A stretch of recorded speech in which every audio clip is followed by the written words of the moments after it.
Hello everyone. Today we will start Indian Contract Act 1872 sections chapter 1st. Section 1 short title.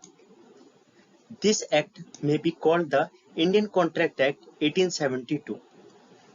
Extend it extends to whole of India.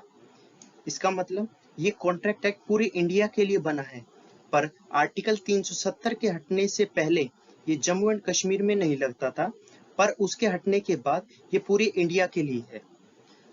Commencement. It come into force on 1st September 1872. Let us discuss about Section 2 Interpretation Clause. In this act, the following words and expressions are used in the following senses unless contrary intention appear in the context. इस act में हम mainly definitions के बारे में पढ़ेंगे, जिसमें से first है what is proposal. When one person signifies to another his willingness to do or to abstain from doing anything with a view obtaining the assent of other to such act or abstention, he is said to make a proposal. इसका मतलब है जब एक person दूसरे person को कुछ करने या करने से रोकने के लिए अपनी एसेंट या इच्छा का व्यू देता है, तो उसे एक्ट के लिए या उस एक्ट के लिए दूसरे पर्सन की सहमति प्राप्त करने के लिए वो प्रपोजल बनाना पड़ता है. फॉर एग्जाम्पल, ए और बी दो पार्टी हैं, जिसमें से ए बोलता है कि मैं अपना रेडियो 500 रुपए में सेल करूंगा बी को. अगर बी उस रेडियो को 500 रुपए में लेने के लिए एक्सेप्ट करता है उसका प्रपोजल, तो जो बी ने अपना एसेंट दिखाया है फर्स्ट के लिए या उस प्रपोजल के लिए, तो वो वैलिड माना जाएगा. सेकंड है when the proposal become promise. When a person to whom the proposal is made signifies his assent thereto, the proposal is said to be accepted. A proposal when accepted become a promise. इसका मतलब है जब एक person या एक proposal को accept कर लेता है जो उसके लिए बना है, तो वह प्रपोजल एक प्रॉमिस में कन्वर्ट हो जाएगा जब वो एक्सेप्ट हो जाएगा. थर्ड है who are promiser and promisee. The person making the proposal is called the promiser. इसका मतलब है जो पर्सन प्रपोजल बना रहा है उसे कहेंगे हम promisor, and the person accepting the proposal is called the promisee. इसका मतलब है जो पर्सन एक्सेप्ट कर रहा है प्रपोजल को, तो उसे कहेंगे हम promisee. Fourth is what is consideration for the promise. When at the desire of the promisor the promisee or any other person has done or abstained from doing or does abstain from doing or promises to do or to abstain from doing something, such act or abstention or promise is called the consideration for the promise. इसका मतलब है जब भी कोई promise या promisee या कोई other person promisor के डिजायर पे किसी एक्ट को करने या ना करने का प्रॉमिस करता है, तो उसे कहेंगे हम consideration for the promisee in simple sentences. For more details about these definition, go through the link provided on the I button in corner and description box of this video. First is what is agreement. Every promise and every set of promise forming the consideration for each other is an agreement. कोई एक promise या बहुत सारे promise form करे एक consideration हर party के लिए या हर पर्सन के लिए, उसे एग्रीमेंट कहते हैं. Promises which form the consideration और part of consideration for each other is called reciprocal promise. Promise जो फॉर्म करता है कंसिडरेशन को और पार्ट ऑफ कंसिडरेशन को फॉर्म करता है अलग अलग पार्टीज के लिए या जिन पार्टीज के बीच में एग्रीमेंट है, उसे रेसिप्रोकल प्रोमिसेस कहते हैं. Third is void agreement. Void agreement कब होता है? An agreement not enforceable by law is said to be void. इसका मतलब क्या है? कोई भी एग्रीमेंट जब वो इनफोर्सेबल बाय लॉ नहीं है तो वो वॉइड हो जाएगा. Fourth is what is contract. An agreement enforceable by law is contract. कोई भी एग्रीमेंट वो इनफोर्सेबल बाय लॉ है तो उसे कॉन्ट्रैक्ट कहते हैं। What is voidable contract? An agreement which is enforceable by law at the option of one or more of the parties thereto, but not at the option of other or others is voidable contract. In simple meaning में हम ये कहते हैं कि कोई भी party अपना part perform करना बंद कर दे या अपना पार्ट परफॉर्म करना नहीं कर पाए सही तरीके से, और वो कॉन्ट्रैक्ट वॉइडेबल हो जाएगा। फॉर एग्जाम्पल, ए और बी दो पार्टी हैं, इनके बीच में कॉन्ट्रैक्ट है सी। अगर इन फ्यूचर ए या बी में से कोई भी एक पार्टी अपना पार्ट परफॉर्म नहीं कर पा रही है या नहीं करना चाहती है, तो वो जो कॉन्ट्रैक्ट है वो वॉइडेबल हो जाएगा। अब नेक्स्ट है, a contract which ceases to be enforceable by law becomes void. कोई भी ऐसा कॉन्ट्रैक्ट जो लॉ से इन्फोर्सेबल करने से मना करता है तो वॉइड हो जाएगा। इसके बारे में हमने सेक्शन 24 से लेके 30 तक भी पढ़ा हुआ है, जिसमें हमने ये पढ़ा हुआ है कि कौन कौन से सेक्शंस डील करते हैं किस किस तरीके से जो लॉज या कोई भी एग्रीमेंट या कॉन्ट्रैक्ट बनाए जाते हैं किसी चीज को मना करने के लिए। अब हम डिस्कस करते हैं section 3, communication and acceptance and revocation of proposal. इसके 3 पार्ट्स हैं, communication of proposal, acceptance of proposal and revocation of proposal. First है the communication of proposal, the acceptance of proposals and revocations of proposals and acceptance respectively are deemed to be made by any act or omission of the party proposing, accepting or revoking by which he intend to communicate such proposal, acceptance or revocation or which has the effect of the communicating it. अब हम simple meaning में समझ लेते हैं कि communication क्या होता है। ये कम्युनिकेशन होता क्या है? कम्युनिकेशन होता है कि किसी भी इंफॉर्मेशन को स्पीकिंग, राइटिंग या अदर मीडियम से किसी दूसरे पर्सन को शेयर करना, वो कम्युनिकेशन होता है। जैसे ए एक पर्सन है एंड बी एक पर्सन है। ए ने कम्युनिकेट करा बी को टू सेल हिज कार, वो अपनी कार बेचना चाहता है। जब तक ए जो है वो कम्युनिकेट नहीं करेगा बी से कि वो अपनी कार बेचना चाहता है, तब तक बी को पता नहीं चलेगा। जब बी को पता चल गया तो बी कुछ ना कुछ एक्ट करेगा उस चीज को बताने के लिए कि वो उस चीज को खरीदने के लिए सेटिस्फाई है या इच्छुक है या नहीं है। उस एक्ट से उसका ये पता चलेगा कि या तो वो उस चीज को एक्सेप्ट कर रहा है या वो उस चीज को रिवोक कर रहा है।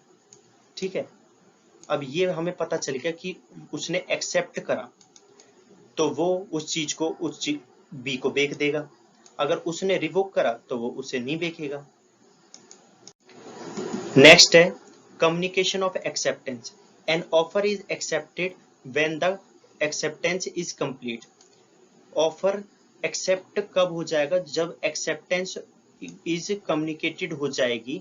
जैसे मान लो ए ने ऑफर दिया था बी को, जब तक बी का एक्सेप्टेंस ए के पास नहीं चला जाएगा तब तक ए को पता नहीं लगेगा कि वो ऑफर एक्सेप्ट हुआ है या नहीं। The communication must be made by the offeror made to offeror and the communication of acceptance made to a third person creates no contract. इसका मतलब है कम्युनिकेशन हमेशा ऑफरर के लिए ही करा जाएगा। ए ऑफरर है और बी ऑफरी है। ठीक है, तो इन दोनों के बीच में ही कॉन्ट्रैक्ट होएगा या कम्युनिकेशन होएगा। इन दोनों के अलावा किसी थर्ड पर्सन का इन्वॉल्वमेंट नहीं होएगा। अगर इन्वॉल्वमेंट हुआ तो वो कोई कॉन्ट्रैक्ट नहीं होगा। अब बात करते हैं एक्सप्लोरर ऑफ गुड्स। किसी चीज को दिखाना ऑफर होता है या नहीं होता। The explorer of goods by the shopkeeper does not amount to sell to an offer to sell. इसका मतलब क्या है? कोई भी एक शॉपकीपर किसी भी चीज को अगर दिखा रहा है तो उसका ये मतलब नहीं है कि वो उस चीज को बेचना चाहता है। On picking the goods it is an offer by the customer to buy. उस चीज को उठा के ऑफर देना by the customer to buy. इसका मतलब क्या है, अगर ए ने कुछ चीज देखी बी के पास, ए शॉपकीपर है, बी कस्टमर है, ए ने कुछ चीज एक्सप्लोर कर रहा है, ये मान लो ऑब्जेक्ट है, एक्सप्लोर कर रहा है, बी ने अगर इसे पिक करके ए को ऑफर दिया कि मैं इस चीज को खरीदना चाहता हूं, और जिस अमाउंट में वो खरीदना चाहता है उस अमाउंट में ए उसे बेचना चाहता है, तो या वो उस अमाउंट को एक्सेप्ट कर लेता है कि मैं इस अमाउंट में बेच दूंगा, तो वो शॉपकीपर जो है उस बायर ऑफर प्राइस को एक्सेप्ट कर लेगा और वो एक्सेप्टेंस वैलिड मानी जाएगी। Let us discuss about offer to the whole world. Though an offer to be made to the whole world, a contract can arise only by the acceptance of the offer। कोई भी offer जो पूरे world के लिए बनाया गया है, वो ऑफर सिर्फ एक्सेप्टेंस से ही कॉन्ट्रैक्ट बन जाएगा।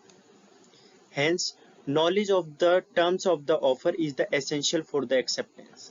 इसका मतलब है, ए ने ऑफर बनाया बहुत होल वर्ल्ड के लिए, तो उस होल वर्ल्ड में से किसी एक की एक्सेप्टेंस के थ्रू ही वो ऑफर कॉन्ट्रैक्ट में बन जाएगा और वो वैलिड एक्सेप्टेंस हो जाएगी।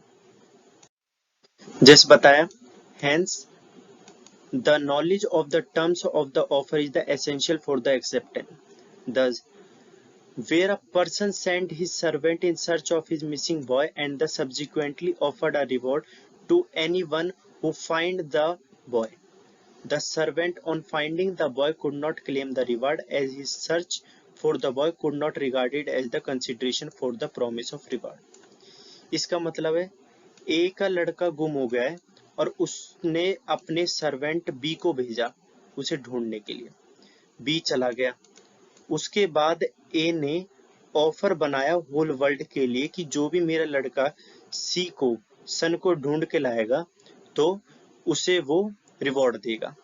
उसके बाद जो बी है वो सी को ढूंढ के लाता है और क्लेम करता है रिवॉर्ड के लिए। अब उसके बाद ये निकलता है कि बी जो है वो रिवॉर्ड क्लेम ही नहीं कर सकता, क्योंकि उसके पास कंसीडरेशन ही नहीं थी उस प्रॉमिस के लिए जो ए ने करा, उसके लिए वैलिड कंसीडरेशन ही बी ने नहीं दिया था, इसलिए वो रिवॉर्ड ही नहीं कर सकता उस प्रॉमिस की। अब नेक्स्ट है, unaccepted offer creates no right और ऑब्लिगेशन। कोई भी अनएक्सपेक्टेड ऑफर कोई भी राइट क्लेम नहीं करता किसी भी चीज का, या किसी उस पे कोई भी राइट क्लेम नहीं कर सकता। A mere right making an offer does not form part of the cause of action for damage for the breach of contract which has resulted from the acceptance of the offer. Ordinarily, it is the acceptance of the offer and intimation of the acceptance which result in a contract। जैसे ए ने कोई offer दिया और B ने accept ही नहीं करा, तो B किसी चीज के लिए लाइबल नहीं है, क्योंकि उसने एक्सेप्ट ही नहीं करा, तो उस पे कोई उसकी राइट्स ही नहीं बनती कि वो किसी चीज के लिए डैमेजेस दे। Let us discuss about section 4, communication when complete. The communication of the proposal is complete when it comes to knowledge of the person whom it is made। Communication of proposal complete कब हो जाएगा, जब वो knowledge में आ जाएगा उस person के लिए जिसके लिए वो बना हुआ है। Communication of the acceptance is complete as against the proposer when it put in the course of the transmission to him be out of the power of the acceptor. इसका मतलब ये है कि ए ने बी को लेटर लिखा watch को cell करने के लिए। जैसे ही ए ने लेटर बी को लिखा और वो ट्रांसमिट हो गया, तो acceptance of the proposal complete हो गया ए की तरफ से। नेक्स्ट है, as against the acceptor when its comes to the knowledge of the proposal. अब बी की तरफ से कब वो कंप्लीट हो जाएगा, जब वो ए के नॉलेज में आ जाएगा, जैसे ही एक्सेप्टेंस का लेटर बी लिखेगा कि मैं इस वॉच के लिए इच्छुक हूं, कि मैं इस वॉच को खरीदना चाहता हूं। नेक्स्ट है, the communication of the revocation is complete. Communication of revocation कब कंप्लीट हो जाएगा?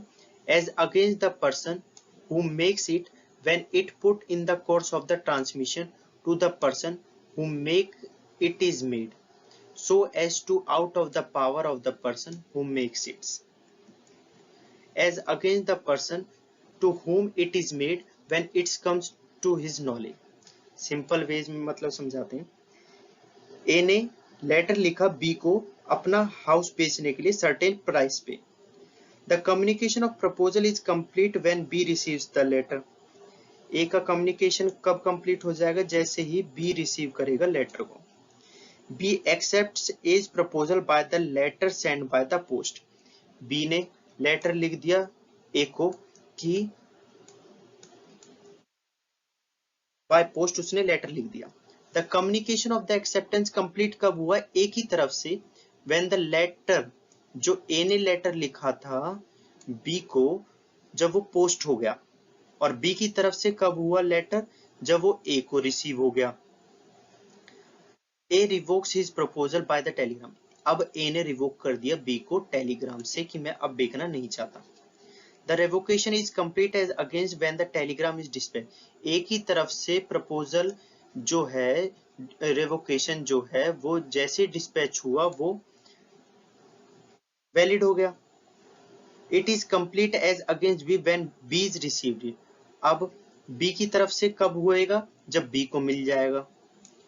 B revoke his acceptance by telegram। B's revocation is complete as against B when the telegram is dispatched and is against A when it reach him। ऐसे ही उल्टा बोला है इन्होंने। B revokes his acceptance by telegram। Revoke कर दिया अपना Telegram के through. B ने भी लेटर लिख दिया A को टेलीग्राम के थ्रू कि रिवोकेशन का। B's रिवोकेशन कंप्लीट कब हो जाएगी उसकी तरफ से? जैसे ही वो डिस्पैच हुआ। और A की तरफ से कब हो जाएगी? जब उसके पास पहुंच जाएगा।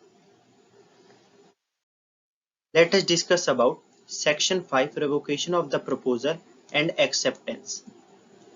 A proposal may be revoked at any time before the communication of its acceptance is complete as against the proposer, but not afterward। An acceptance may be revoked at any time before the communication of the acceptance is complete as against the acceptor, but not afterward। Simple way में example के through समझते हैं। ए ने propose करा letter send by the post to sell his house to B. A ने B को लिखा letter कि वो अपना हाउस जो है वो बेचना चाहता है।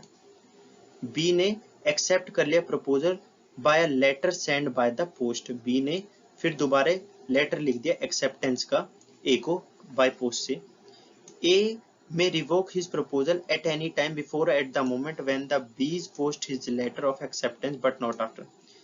A कभी भी रिवोक कर सकता है अपना प्रपोजल at any time, पर उस मोमेंट से पहले। किस मोमेंट से पहले? जिस मोमेंट पे B post his letter of acceptance but not। B के लेटर ऑफ एक्सेप्टेंस से पहले वो रिवोक कर सकता है, पर उसके बाद रिवोक नहीं कर सकता। और सेम थिंग है, B may revoke his acceptance at any time before or at the moment when the letter communicating it reaches A but not after। B कभी भी रिवोक कर सकता है his acceptance at any time before or at the moment when the letter communicating it reach। B भी कभी भी revoke कर सकता है, पर जो लेटर ऑफ एक्सेप्टेंस उसने A को लिखा है उससे पहले पहले, अगर वो ए एक्सेप्टेंस के बाद वो लिखता है तो वो वैलिड कॉन्ट्रैक्ट हो जाएगा, उसके बाद वो रिवोक नहीं कर सकता। Let us discuss about section 6 revocation how made. Revocation कैसे होता है किसी भी प्रपोजल या ऑफर का। A proposal is revoked. एक प्रपोजल रिवोक करा जा सकता है by the communication of the notice of revocation by the proposer to the other party.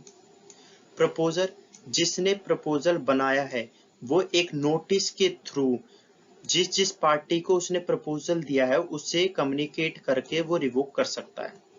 दूसरा, by the lapse of the time prescribed in such proposal for its acceptance or if no time is so prescribed by the lapse of a time of a reasonable time without communication of acceptance।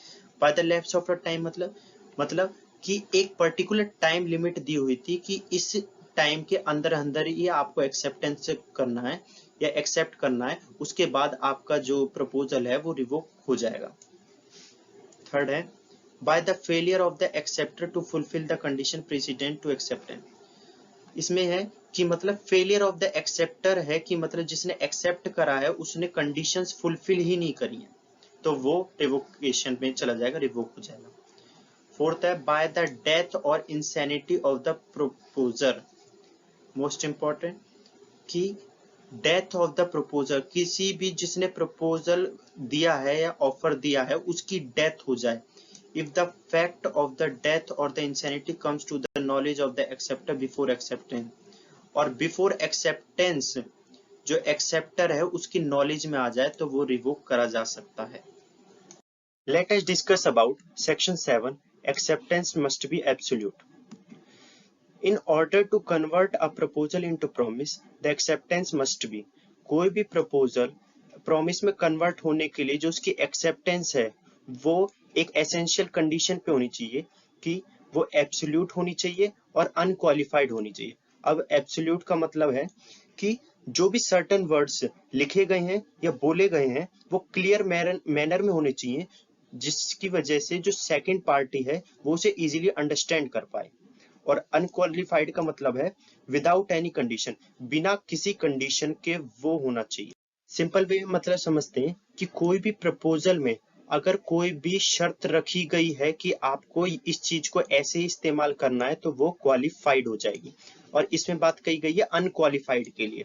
इसका मतलब ए ने car cell करी B को, ए ने car cell करी B को कि वो जो एक कार है वो सिर्फ इसे टैक्सी पर्पज के लिए यूज करेगा, तो जो इसमें प्रपोजल में एक्सेप्टेंस है वो क्या है, क्वालिफाइड है, वो अनक्वालिफाइड नहीं है।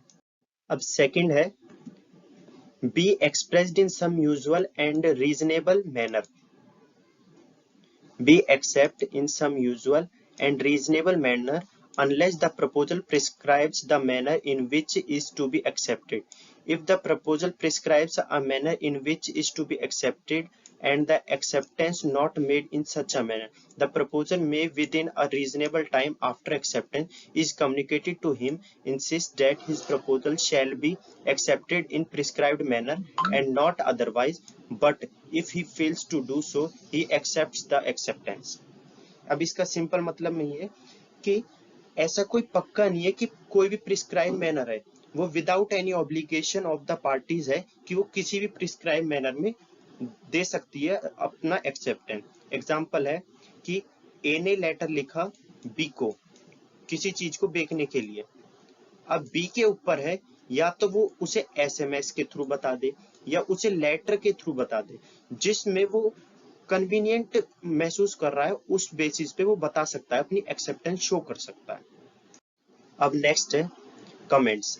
Acceptance must be qualified and without any condition, जो हम पहले पढ़ चुके हैं। Let us discuss about section 8 acceptance by performing conditions और receiving consideration. First, performance of the conditions of the proposal for the acceptance of any consideration for the reciprocal promise which was be offered with the proposal is an acceptance of the proposal.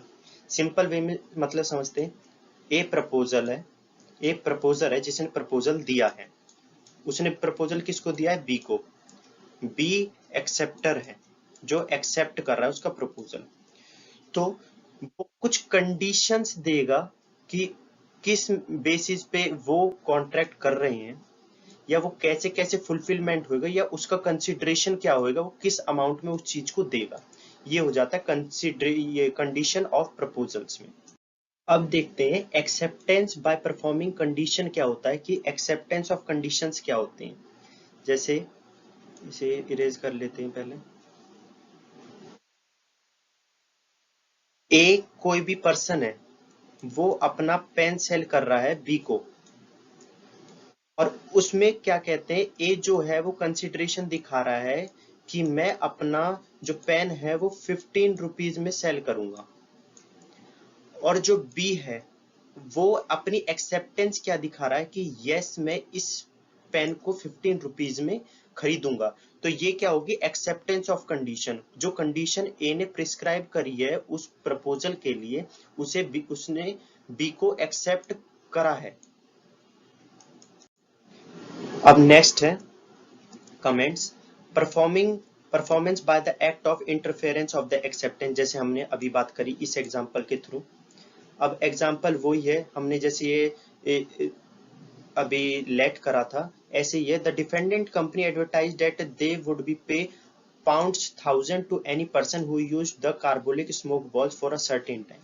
एक defendant company है, वो advertise करती है कि वो £1000 देगी किसी भी पर्सन को जो यूज करेगा कार्बोलिक बॉल स्मोक बॉल्स को सर्टेन टाइम के लिए फॉर कॉन्ट्रैक्टेड इन्फ्लुएंजा। जो प्लेंटिफ है वो परचेज करता है मेडिसिन को और यूज करता है but contracted the disease. It was held that contract was accepted by the acting upon, वो कॉन्ट्रैक्ट एक्सेप्ट हुआ था, उस मेडिसिन को खरीदने पे ही वो एक्सेप्टेंस शो हो गई थी। That the defendant not stipulated for any communication of acceptance, चाहे वो डिफेंडेंट से कम्युनिकेशन करा हो या ना करा हो, पर उसने अपनी एक्सेप्टेंस शो करी है क्योंकि डिफेंडेंट कंपनी ने एडवर्टाइज करा था उसे, पब्लिक एक तरीके से पब्लिक ऑफर दिया था। And the therefore the plaintiff was entitled to recover the amount, जो प्लेंटिफ है वो उस अमाउंट को एंटाइटल करेगा और रिकवर कर लेगा अपनी अमाउंट को £1000 की। अब इसमें हम थोड़ा सा डिस्कस कर लेते हैं रेसिप्रोकल प्रोमिसेस क्या होता है। रेसिप्रोकल प्रोमिसेस मतलब एक दूसरे से प्रोमिसेस करना किसी चीज को लेके। एक होता है मनी बाय मनी, एक होता है गुड्स बाय गुड्स, एक होता है प्रॉमिस बाय प्रॉमिस। एग्जांपल से गेस करते हैं। ए ने प्रॉमिस करा बी को, ए ने बी को प्रॉमिस करा कि वो पेन सेल करेगा। ए ने अपना प्रॉमिस करा क्या, कि वो बी को पेन सेल करेगा कितने में, 15 रुपीज में। और बी ने क्या करा, यस मैं इस 15 रुपीज में इस पेन को लूंगा। तो ए की कंसिडरेशन क्या है कि उसे पैसा मिल रहा है, और बी की कंसिडरेशन क्या है कि उसे पेन मिल रहा है। तो प्रॉमिस करा एक दूसरे ने आपस में कि मैं आपको ये चीज दूंगा तो आप मुझे ये चीज दोगे। ऐसी होता है गुड्स बाय गुड्स में कि कोई अपना हाउस दे रहा है तो कोई अपनी लैंड या प्रॉपर्टी देगा, कोई उस बदले में मनी देगा, और तो कोई दूसरी पार्टी भी उस बदले में मनी देगी। Late us discuss about section 9 promise express और इम्प्लाइड, कि प्रॉमिस एक्सप्रेस और इम्प्लाइड कैसे कैसे होते हैं। Insofar as the proposal or acceptance of any promise is made in words, the promise is said to be express.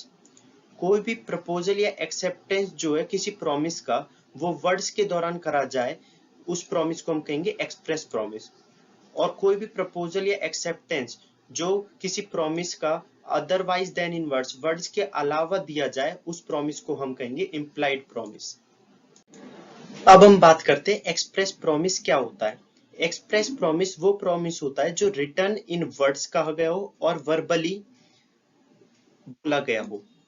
अब example किससे करते, ए एक पार्टी है और बी एक पार्टी है।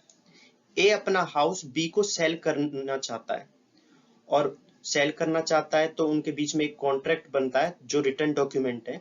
उसमें साफ साफ ये कंडीशन लिखी होती है, एक्सप्रेस करा गया होता है कि कोई भी लॉस जो बी सफर करेगा ए के हाउस से, तो उसका सारा जो भी पेमेंट होगा उस लॉसेस की वो ए देगा।